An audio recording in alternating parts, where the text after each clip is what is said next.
গভীর সমুদ্রে একটি মাছ ভেসে বেড়াচ্ছে। হঠাৎ করে সে দেখল পানির উপরে একটি লোভনীয় খাবার ভেসে বেড়াচ্ছে।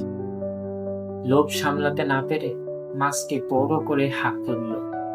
ঠিক তখনই খাবারের ভিতরে লুকিয়ে থাকা ধারালো বড়শিটা তার মুখে আটকে গেল। মাছটি যদি সেদিন নিজের মুখ বন্ধ রাখত তবে সে প্রাণে বেঁচে যেত, কিন্তু নিজের অসাবধানতার কারণে নিজেই নিজের বিপদ ডেকে আনে। মোরাল অফ দ্য স্টোরি হলো, মাছ যখন বড় করে মুখ ফেললে বড়শিতে আটকা পড়ে, ঠিক তেমনি মানুষও অহেতুক কথা বা অতিরিক্ত কথা বললে বিপদে পড়ে।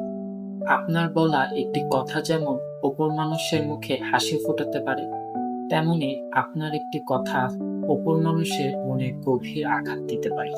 বিশেষ করে রাগের মাথায় হুট করে বলা কথা সবচেয়ে বেশি ক্ষতিকর প্রভাব ফেলে।